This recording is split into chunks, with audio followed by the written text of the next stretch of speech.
Hi, I'm Shein Shanin and this is the evening highlights.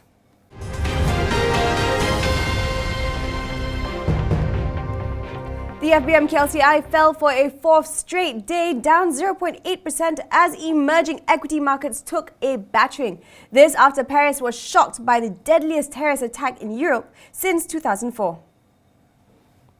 The benchmark index fell about 0.2% to close at 1,656.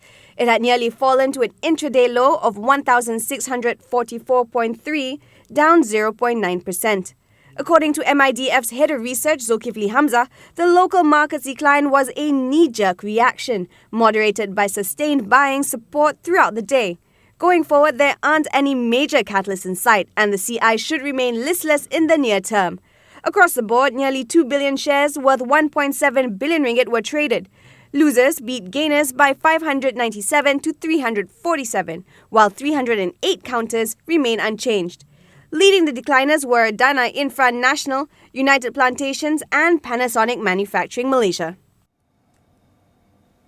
Emerging Asian currencies, including the ringgit, also took a hit from the sell-off stampede. The local currency fell to a 6-week low of 4.3905 against the US dollar this morning.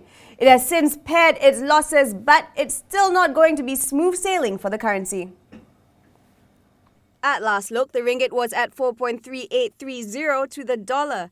The currency fell through its 1998 peg level of 3.8 a dollar in July and skidded to 4.4570 on September 29th.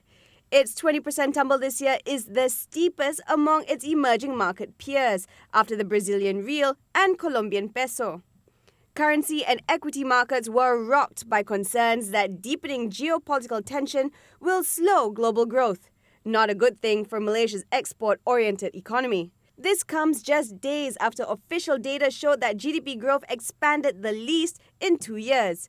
And against this backdrop, we have the US Federal Reserve preparing to raise interest rates.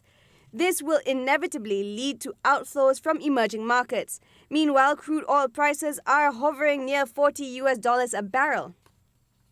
Jamil Ahmad of Forex Times says that's dangerous news for any currency that's tied to an economy that's reliant on commodity exports. He says this and the overall continuous pressure throughout the commodities market may send the ringgit down to another milestone low against the dollar.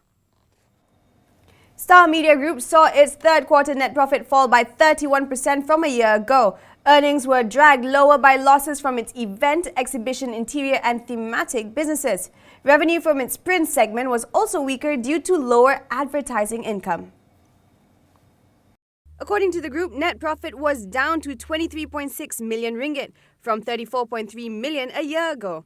Earnings per share fell to 3.2 sen from 4.65 sen. Revenue, however, inched up by 3% to 254.5 million ringgit.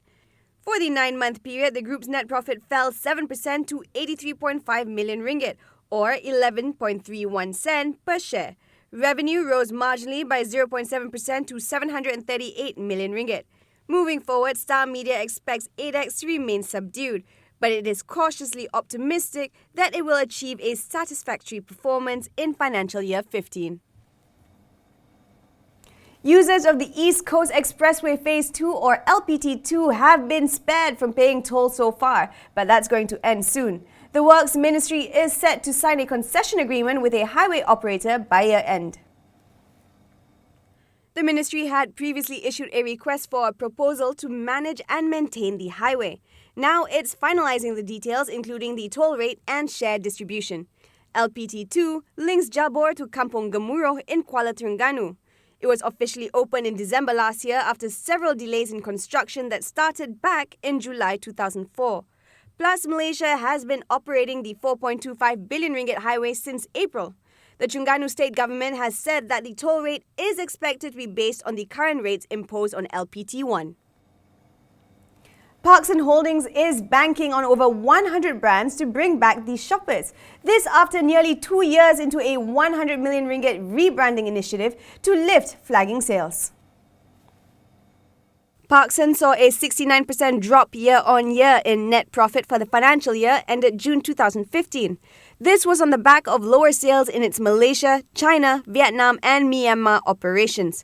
While consumer sentiment is expected to stay weak, Parkson believes its ongoing rebranding campaign will boost its margins. The group currently has 35 brands ranging from F&B to clothing.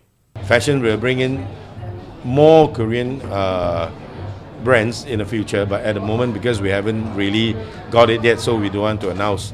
So we target in the future, our idea is having more than 100 brands in hand. And actually we hope that all this brand business can achieve at least 50% of what Parkson have achieved right now. Lee was speaking to reporters after unveiling 3 new South Korean high street brands, Spao, Mixo and Who Are You, which are part of the company's rebranding exercise. These 3 new brands will make their debut in Malaysia sometime this month. The company is targeting 60 million ringgit for the brand's first-year sales. Parkson is also planning to open at least 10 new stores next year across Southeast Asia, 4 in Malaysia, between 3 and 5 in Indonesia, 2 in Myanmar and 1 in Cambodia.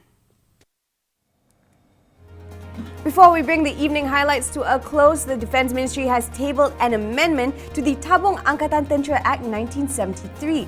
This would see Bank Negara's representative removed from its investment panel. Details in the Edge Financial Daily tomorrow. I'm Shein Shanin. Thank you so much for watching and good night.